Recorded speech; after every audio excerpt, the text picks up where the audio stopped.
I'm Barry Pete LeBlanc, Barry Pete Productions. This has been season 1 of Liner Notes. Thank you for watching. I'm a young artist looking to come do a show. What are the things that would benefit me when approaching you? People need to do shows at a house. They need to have a house show and build like a group of 20 to 30 people that will come to a club and see you. If you've like never played a show and then you book at a club, there's expectation, you know.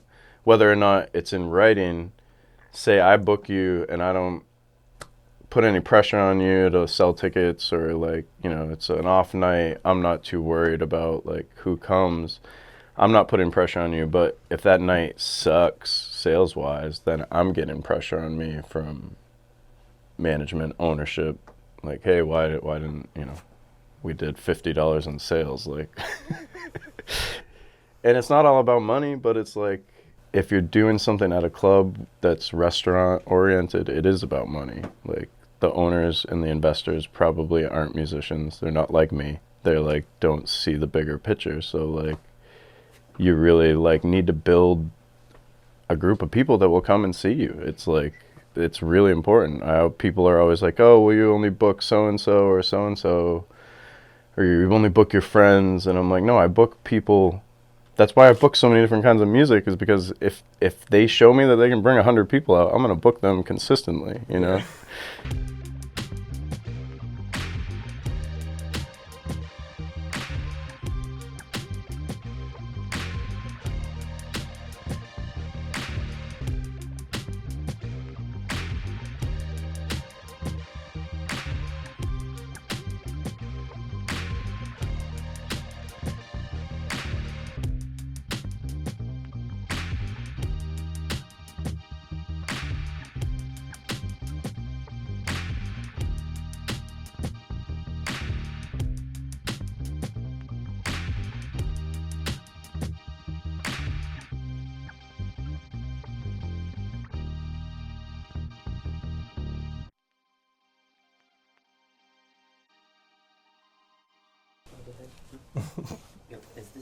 This one's supposed to be on you.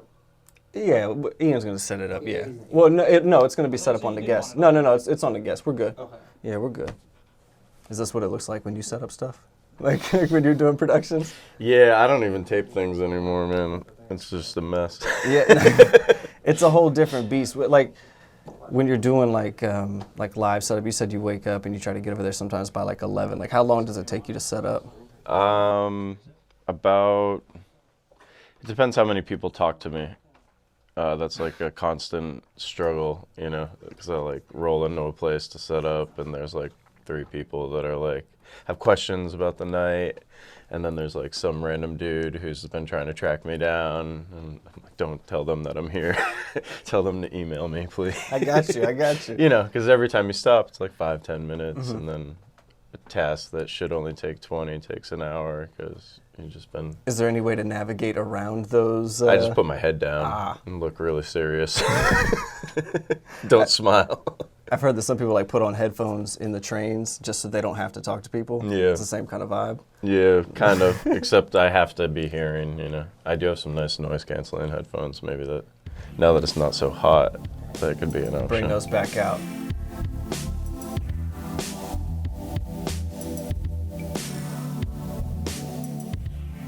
You started Barry Pete Productions, but before you started Barry Pete Productions and really kind of putting Richmond music on and spotlighting a bunch of different genres, which I want to get into that as well, you were an artist yourself. Can you kind of talk about like how you got into music, what led you into, you know, being a fan of music and creating it?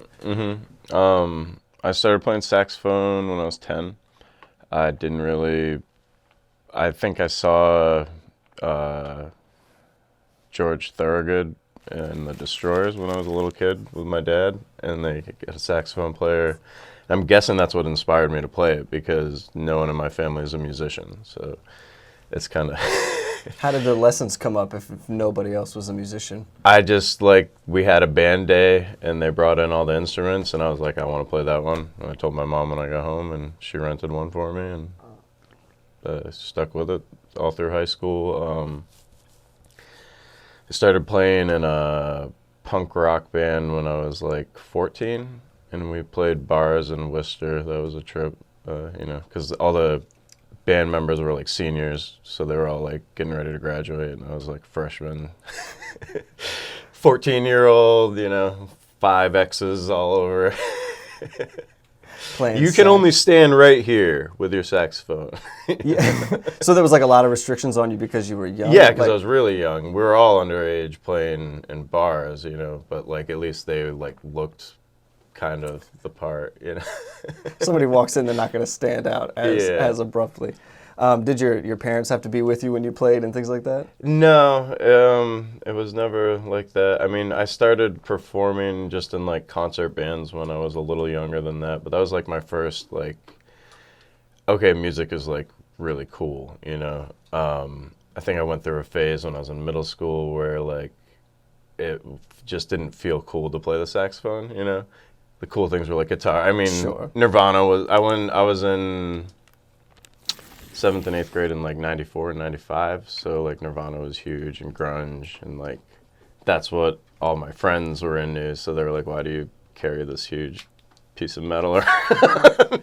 Getting on a school bus, like hitting all the, it wasn't cool. But then when I got to high school, all of a sudden it was. So Was that around the time like ska was coming back? yeah, ska was big. There was a big punk scene in Worcester. There was a really cool bar called the Espresso Bar that was like all ages coffee bar, but they put on music like Thursday through Sunday. I saw Godsmack there before they were famous. Nice. Biohazard played there. Like all these big, the hardcore scene was really big in Worcester, so that was kind of a phase I went through then. And then I went to school. I went to the Hart School of Music in Hartford, Connecticut, and studied jazz and broadcasting. Mm-hmm. It's part of the University of Hartford, so I did like a dual degree. And then What's the tie between jazz and broadcast? I got offered a really good scholarship to go to arts and sciences. It was more than the music scholarship, so I was interested in public broadcasting and radio, so that's what I pursued.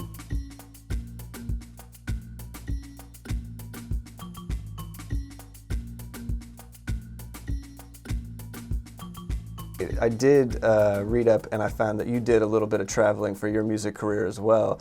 You want to talk about spending some times out at sea? Yeah, I did cruise ships for 3 years. I played in the show band, so it's like the singer-dancer shows. You're playing to a click track, so it's not very like organic music. Mm-hmm. It's everything is choreographed to the song, so they can't deviate tempo-wise or length-wise because it all goes with the show. So that like musically is kind of, it's just a job. It's not cool, but obviously traveling and waking up in paradise every day is pretty cool. Do you ever have like jam sessions with other musicians that were on the, Mm-hmm. the Yeah, ship? there's a lot of have you ever cruised before? Yeah, I've cruised a couple times. Yeah, so there's like the show band, which is what I was in, and then there's always a lounge band that plays in whatever the casino bar is, Sure. like every night, and they just do top 40 covers or themed nights. And then like one of the ships I was on was out of San Juan, so there was a really kick-ass, can I curse at all? Say whatever the fuck you want to say. Yeah, there was a kick-ass Latin band on that ship, and I had a night off where they played in their lounge, and I would go and like jam with them. That was super cool. They had the like most poppin' lounge I've ever seen on a cruise ship. Like all the people that were like local Puerto Ricans on the ship would just like bring like Shaker A's and like all these handheld instruments. The band would stop at 1 a.m. and they would just like parade around the lounge for like another 15, 20 minutes. The energy was insane. And that band was from Colombia, so they didn't even speak English at all. Like they gave me a jump drive with all the repertoire, and I just learned a bunch of the horn lines, by ear. And music is universal, right? Yeah. The only time it would get tricky was asking like what key we were in, because if I said the right one, they would always be like C. So we're in C? No C. It's a little confusing. So you spent, was it 3 years out at sea? So 3 years out at sea, and now you're a free agent. You can choose where you want to live in the world. Yeah, well, What's your next move? I met my wife, Tanya. She's from Ukraine, and she was working in the kids club on the ship. And we decided we wanted to, try to have a real relationship in real life, because cruise ships aren't real life. It's the Love Boat. Well, it's like, it's not real, you're not paying rent, you're not like subject to life's hardships. It's just like turning over voyage after voyage. And it gets old. I like to cook, and you don't have access to a kitchen. You're just like, you have a bunk bed, and like, it was like a weird regression, because I started doing it when I was 30, and all of a sudden I was in a room that was smaller than my college dorm room was when I was 18, and I was like, what the fuck's going on here? You just got a curtain and a roommate and a bunk bed, and that can get really dicey, Like, am I making the right choices? But then, you get off and you got 8 hours to kill in St. Lucia or Barbados or Mediterranean. I did Alaska. That was pretty cool. What do you like to cook? You said you enjoy chefing it up. What are some of your favorite dishes? I cook really good breakfast foods. I can crush omelets. I worked at Friendly's as a line cook when I was like in high school, so I can cook. I'm Alexander and this is Garrett. We're honestly smoked. We found out we lived across the street from each other in college, and we were always cooking stuff in the backyard. And jerky came into play, and I had a recipe that I had messed around with. We went in, that top spice, you can see it is bold. There's a lot of minced garlic, there's black pepper, there's smoked paprika, there's cayenne, there's garlic. There's all these great things in there that you just won't know. It's so textural and so vibrant, and then you bite into it, and it's like boom, and it just lights you up. And not to be cliche, but we made our product with love. We started this because we both ate a lot of beef jerky. We'd go to the grocery store. And we still do. And of course we still do. Shout out Three Notch Brewing. Collab House in Scott's Edition, our Who Smoked All the Porter recipe that was a companion beer to the Mild Child Jerky. And we were gonna try to take that and rummage that into an awesome little holiday flavor for y'all. If you type in here RVA, we haven't made this promo code yet, but it will be live by the time this is. Yeah, you are in the future, and this promo code is now live. Exactly. So if you use promo code RVA, you will get 25% off your entire order. My folks moved to Ashland. I grew up in Massachusetts. Mm-hmm. They moved to Portland, Oregon when I was I lived in Hartford for 12 years. Right when I was finishing school, they moved to Oregon. And then, I don't know if you've been out there, but it's amazing. Not since I was like 8. Yeah, I snowboard as well, and Mount Hood's like a 45-minute drive, so I was in heaven. I was going out there as much as I could to visit them every winter. And Portland's a super hip town. And then one day they were like, yeah, Dad got a job with Bon Secours, so we're going to sell the house and move to Ashland, Virginia. And I was like, wait, no, that's not happening. I was like, we're going to turn your house into an Airbnb. I'm going to move out there and run it, and you can do whatever you want. And they were like, no, we're going to sell the house. So right when I started cruise ships, my dad came out here. He was in like a company paid for apartment for like 6 months while my mom stayed in Oregon to sell the house. And that was right when I started cruise ships. So I moved all my stuff to their attic when they settled on a house, which was right like a week before I went on my first ship. So everything was in Ashland. And when we finished ships, I asked Tanya where she wanted to live. I have a background in like handyman work and painting and carpentry. Found a job painting before I even moved down here, like just through Craigslist or something. And hit the ground running. I think we were here for a weekend and I started working for this paint company full time. You know the VCU police department building? Yeah. I've painted every room in that building. It was miserable. It was like middle of the summer. That building was completely gutted, so the HVAC wasn't in yet.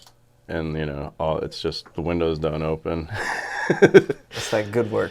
Yeah, it was hard work. And that company didn't work out very well, but I got a job with 5 Star Painting.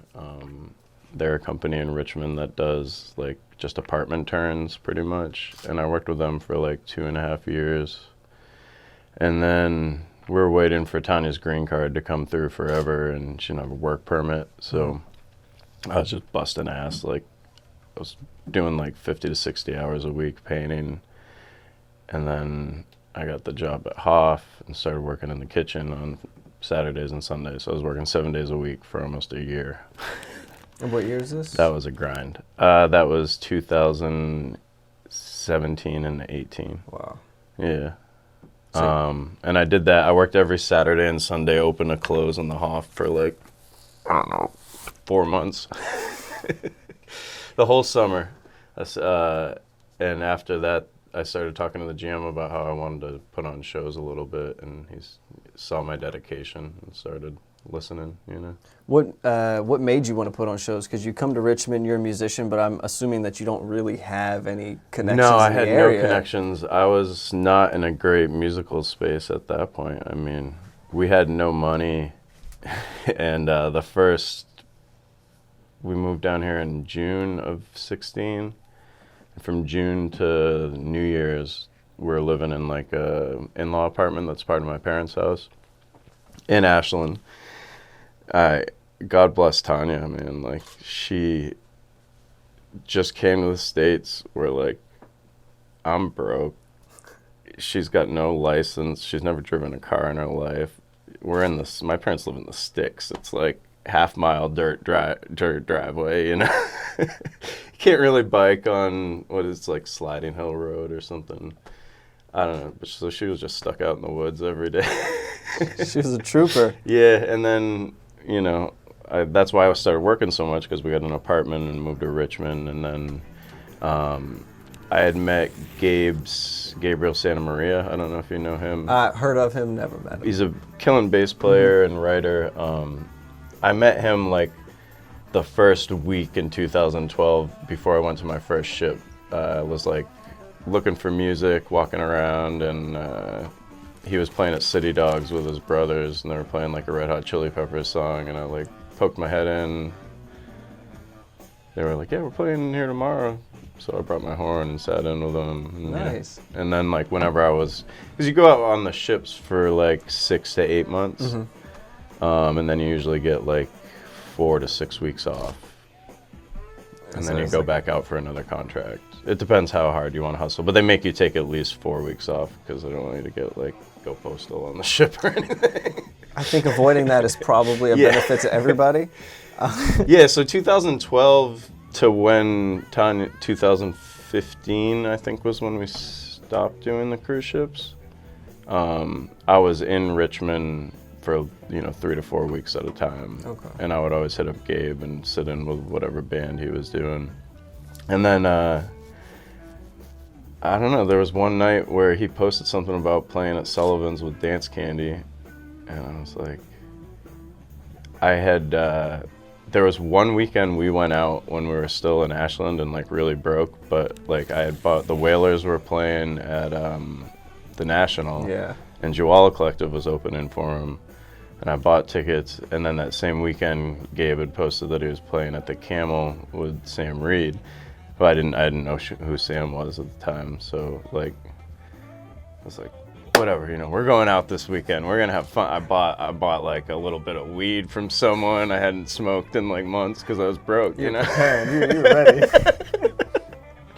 And I heard Sam sing. That was, I think, on a Friday, and then I saw her at the National during the Whalers show, and it was cool to like, see Jawala open. I had no idea who they were, but like, they're all very close to me now. So it's like, and then one day at Sullivan's, I went to see Dance Candy, and I heard them and heard Sam sing again, and introduced myself to Mark, and I said, you want a baritone sometime? And he was like, sure, bring it, Little did he know that I was gonna show up and bring it every week, like for the next year, because that was like my release. I was like working every day, and on Thursdays I would go to Sullivan's And just play. Yeah, just play and while out, and then have to get up and paint an apartment the next morning.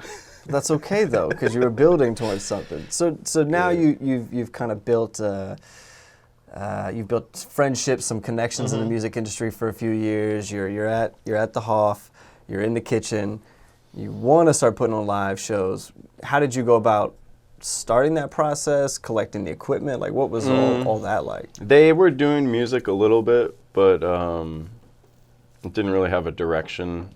I always called myself a programming director there because I really tried to come up with, like, set, not themes, but like program, like a radio. I treated it like a radio, you know, like we're gonna have this time of the day. That, you know, I like really wanted it to be structured and consistent, and it wasn't like that at all. And they had like a guy doing the booking. At first, it was like just in-house, and the GM was kind of doing it. And then they hired a booking agent that was like never there, had no idea what the demographic was, and was sending these god-awful performers, like playing on the roof, you know, in front of like 150 people, and I'm in the back pushing pizzas out, and I'm like, why is this happening?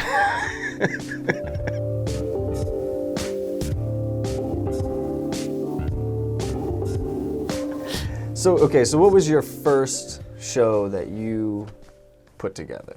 The very first thing I did at Hoff was actually with Juwala. It was like a week before Rockin' the Lockin', and Ish like really wanted to do like a pump-up show for it the week before, and he couldn't find a venue, and we ended up doing it in the loft. It was like Spaceship and Juwala and some other, I forgot who else played, but I had a guy I subbed out the sound. Actually, they took care of it. Ish lined up this guy, Dan McDonough, who had sound gear, and, you know, I met him at the door as soon as he arrived, and had whatever he needed and took really good care of him. And, I mean, he was amazing.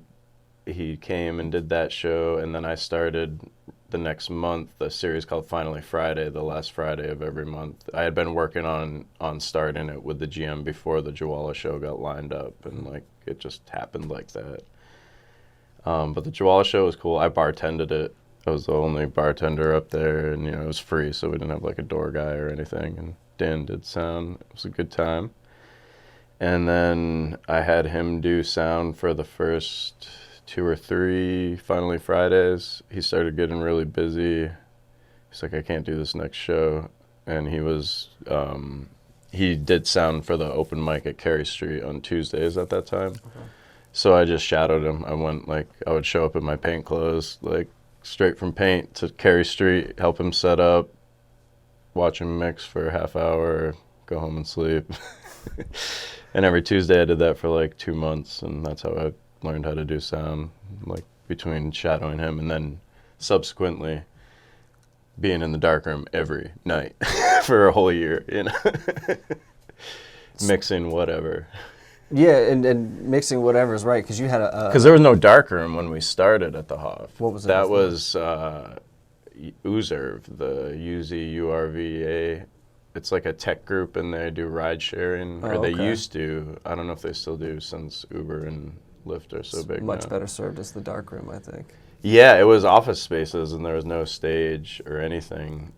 It was kind of a trip because the first show, the first Finally Friday, I was like planning on it being in the loft, and then a couple days before they were like, they had moved the tenants out the week before but not told me like what their kind of plan was. They're like, no, you're gonna do it in here, not the loft. And I was like, what are you talking about? This room is it's an office. White walls, like that was lots of glass. You know, there were like big glass windows on both sides of the stage where all the soundproofing is. Oh, really? Yeah. It was a nightmare. Yeah, that was like my first experience at the Hoff, was going into the dark room and seeing like hip hop shows, which is, you know, something else I wanted to touch on is like you end up putting on a lot of different kinds of genres and different artists, like, and booking agents or production people, but do you try to have like that much variety, or is that just what you listen to? And so yeah, I listen to good music, man. That's my only. That's your only qualification. That's the only qualification. Is it's got to be good. It's got to have some content, and like, if it's not like musically stimulating for me, like the lyrics have to be stimulating, you know, like going from say like jazz to hip hop, like where I've studied jazz and I really understand what's going on and what to appreciate. And I feel like a lot of people don't connect with jazz because they've never studied it, and it's a little more complex than a lot of pop music. But then like listening to something like hip hop or say EDM or dance music where it's not really, there's not a lot of musical content to it, you know, to analyze, loops, you know, but like, yeah, it's all loops and it gets boring to me. But like, say, the experience of being at an Afro Beta show, like that overwhelms anything about like content to me, you know, it's all about, it's the whole package, the experience, like how versed the musicians are, if the lyricist has something to say, you know. And I like classical music too. We've been doing classical RVA at Hoff. I mean, I guess I'm a little different from most people just because of my background. And I mean, I studied with Jackie McLean at the Hart School. He was, do you even know anything about him? No. Or he started playing, his first recorded album was with Miles Davis in like 1951 when he was 18. Whoa. Yeah. I think his stepdad owned a record shop in Harlem, and he grew up on like the same block as Sonny Rollins and like all these huge jazz cats. I mean, Jackie McLean started the jazz program at the Hart School, and also this thing called the Artist Collective in Hartford, which is like, it still runs now. It teaches kids like in the inner city, like music, art, and dance. He had originally started it with his wife to be a rehab facility too, but they couldn't get the funding, you know, having junkies around kids. But what you gonna do, right? But yeah, he recorded music for 50 years, which is a trip. Wow. Like, look up his discography. Like, it's insane if you just look at his records as a leader and then all the records that he's on as a sideman. Your mind will be blown. Terrace Martin's, like, is that his name? Yeah, he cites him as like one of his big influences. Oh. Wow. He said he used to like wait outside. Jackie would play this club in LA a lot, and Terrace said he would like wait outside for hours just in case Jackie came out, you know. Just to catch this man like has streets in Japan named after him. Like, damn, that's a flex. Yeah, that's a flex. That's a flex. I remember, you know, it was really cool because he was teaching the music history class, the jazz history class when I was there still. So to just hear his life stories was, you know, he said his mom yelled at Miles Davis for having his feet on her coffee table. And he was like, Mom, you can't yell at Miles Davis. No, you could definitely yell at Miles Davis if you're Mom. I can't yell at Miles Davis, but Mom can. Yeah. So you had, I feel like the Dark Room and the Hoff was picking up like a lot of momentum with the Roots. Oh, I had a point with that. So no, I lost it. I needed to circle back around. One of the big things that Jackie said that like really hit me was like, he said, don't ever have your blinders on. He was like, you know, you got to keep your shades open and like know what's going around, whether or not it's jazz and it's hip or like cool chord changes or this amazing. Maybe it's not that, you know. Maybe it's some hip hop. Maybe it's a Jimi Hendrix solo. They're like whatever it is that's moving people. There's a reason why it's moving them. So if you can recognize that and not get like caught in a hole, you know. So I've always tried to keep that mindset of just like, okay, there's 50 people here. Why are they here? You know, mm-hmm. What is it that's doing it for them? Is it the surroundings? Is it what's going on stage?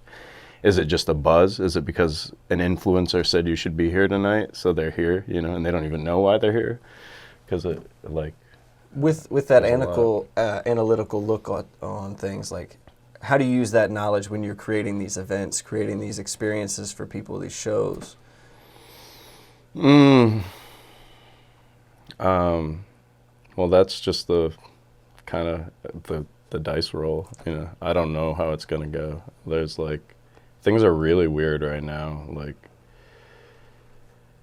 attendance is way up, way down. I've been to 3 or 4 shows recently with like bigger, like higher tier, like middle. I don't know exactly how you'd classify the bands. They're not like national yet, but they're like Doing okay. They sell a lot of tickets usually in Richmond, and their shows were completely empty. So like, that was weird to see. And I don't know how much the spike and the variant is affecting it, or if it's like people, you know, clubs requiring like vaccination cards. I don't know if that's what it is. A lot of people.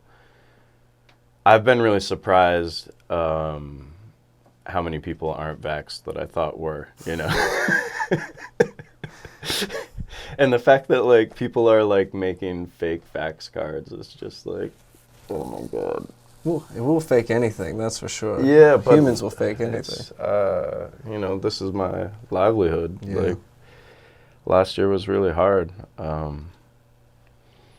I think a lot of people don't understand how much time and like advanced planning goes into just one show. You know, and people have no idea. Like, What are you doing for one show? Like, what's on your checklist? sometimes the email correspondence will be like 50 emails for one show, where I make like $15 because nobody comes to it. And then going back and looking at it all, you know, it all depends, you know, if it's someone that I believe in, that I want to build with. The worst is when it's like a touring artist that has no Richmond ties, and for whatever reason, I believed the hype, you know? Because I get like blanket emails from like promoters and booking agents all the time. Dear Barry, we have so-and-so coming through your area with X amount of Spotify plays. I'm like, cool. They've never played an East Coast show. Why do you think anybody's going to come see them? Spotify pays don't mean as much as you think they do. Do you have any local support? No, we don't know the market. We're hoping you could help us with that. Yeah. With the dark room and like the hip hop element, like who are some of the people or the organizations that are your, I don't know if we would call them regulars, but like people that you work with pretty consistently? Well, I don't know what's going on really with the dark room now. But pre-COVID, I had Afro Beta once a month. I loved that event. Mike Williams, he's amazing, and the crowd was. Did you ever go to Afro Beta? I know, but I think we had planned to go to I mean, they one. used to do it at Emilio's and some other places like before, but I think he said they had been doing it for like almost 7 or 8 years, like back in 2018 when the darkroom really started to roll, because he was doing a monthly thing on the roof, and then when they opened the darkroom, they kind of phased out all the entertainment on the roof and focused it in the dark room and the tap room, just because there was like noise complaints, and also like the roof just fills up on its own. So they were kind of like, hey, we made this lounge, let's like have the entertainment there. You know. It actually started with my mom. Like, I went grocery shopping with her and was starting to see all of the options that are out there. I just was like, yo, like, I can make all kinds of pretzels. I would come up with a bunch of cravings and then start selling them at work. Like, I spent a lot of time like making sure every detail is like perfect. I just knew whatever was gonna come out was gonna be real, because like I live and breathe this like handroom creations. It was really important for us to be able to provide something for our vegan community, gluten-free community, our sugar-free community. The pretzels are like pretzel ladies. The cake pops are lady cakes. So just kind of trying to pour into that feminine energy, and that, you know, I can have kids and still own my own business. Like, I can do it all.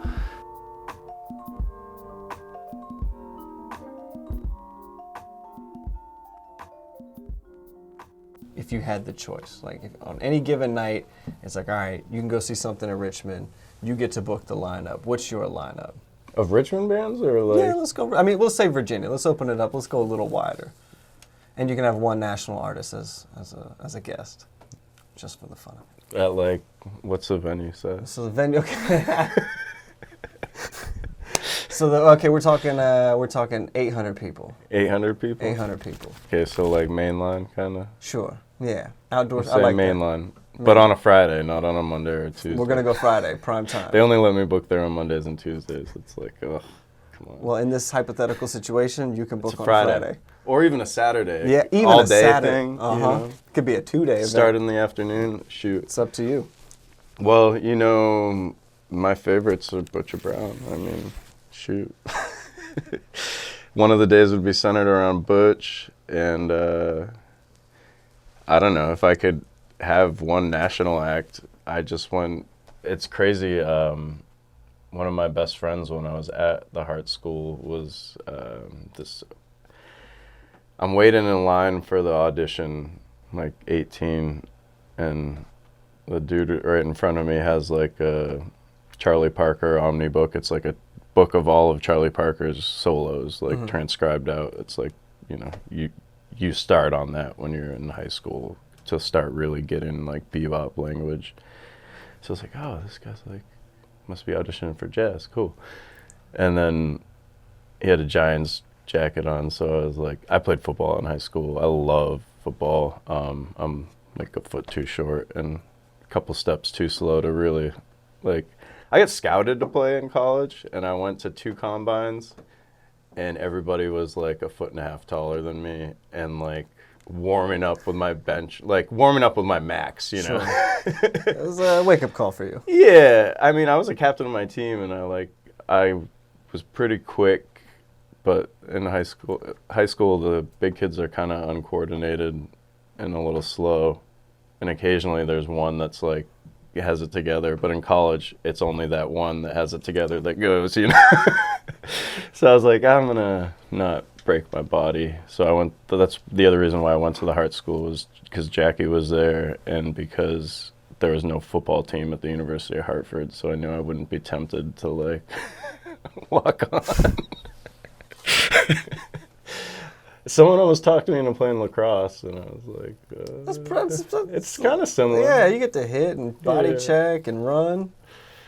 And then when Butch got on that Monday Night Football thing, that's wild. That was such a trip for me, man. So Dez is in front of me. We started talking about football. We ended up becoming best friends.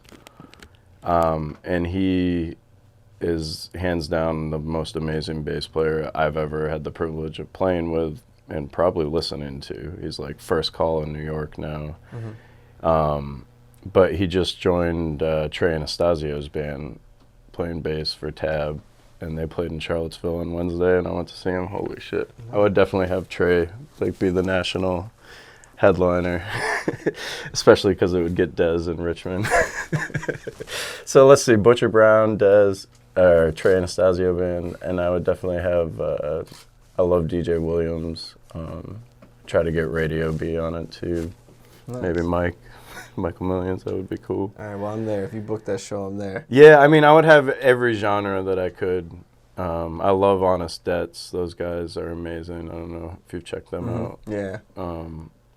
Basically, all the people that had like really successful runs in the darkroom are like really near and dear to my heart right now. Like when everything shut down, it was really hard for me because of all those months of planning. You know, I had like 4 months of bookings that all just got flushed down the toilet. So it was like, get vaxxed, people. Like, go get vaxxed.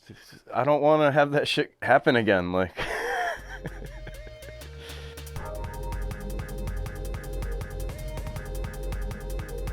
If I'm a young artist looking to come do a show, what are the things that would benefit me when approaching you?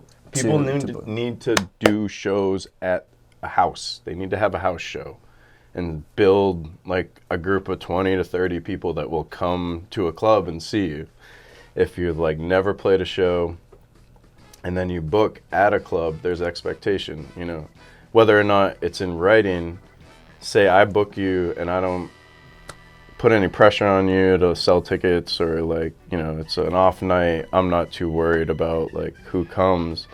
I'm not putting pressure on you, but if that night sucks sales-wise, then I'm getting pressure on me from management, ownership. Like, hey, why didn't, you know, we did $50 in sales, like. And it's not all about money, but it's like, if you're doing something at a club that's restaurant-oriented, it is about money. Like, the owners and the investors probably aren't musicians. They're not like me. They're like, don't see the bigger picture. So like, you really like need to build a group of people that will come and see you. It's like, it's really important. People are always like, oh, will you only book so-and-so or so-and-so, or you only book your friends? And I'm like, no, I book people. That's why I book so many different kinds of music, is because if they show me that they can bring 100 people out, I'm gonna book them consistently, you know? Whether or not it's hard rock, rap, jazz, like, you know, classical, they do their own thing. They don't sell tickets. But they have people come out, you know, they'll have 100 people sometimes in the loft for some Beethoven. Or they did something really cool that was like a collaboration with the symphony and the ballet, and they did like Vivaldi's Four Seasons in the loft. We like left a big square in the middle for the dancers to come out and dance, and the orchestra was like set up on the edge with like the audience intermingled, you know. That's pretty cool. Yeah.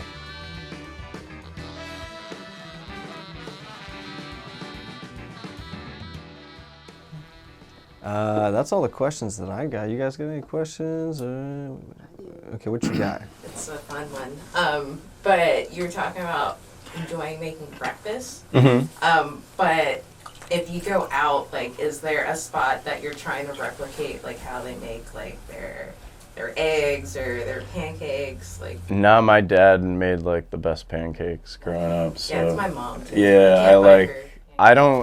Moore Street Cafe has really good pancakes. I usually don't eat pancakes when I go out because I make really good ones at home. I have trouble going to Italian restaurants because I make really good Italian food. So it's like, you know, I could just make this at home. Like, why am I going out? I go out to a lot of Thai places. I love Thai food and Thai culture. I did Muay Thai for like 3.5 years. I just started doing it again at CSC RVA. I don't know. I'm gonna be 40 soon. I gotta lose a little bit of this gut.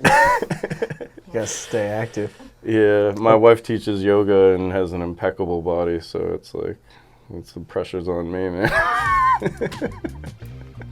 You're married. She knows you. It's fine. Yeah. You've been accepted at this point. I hope so.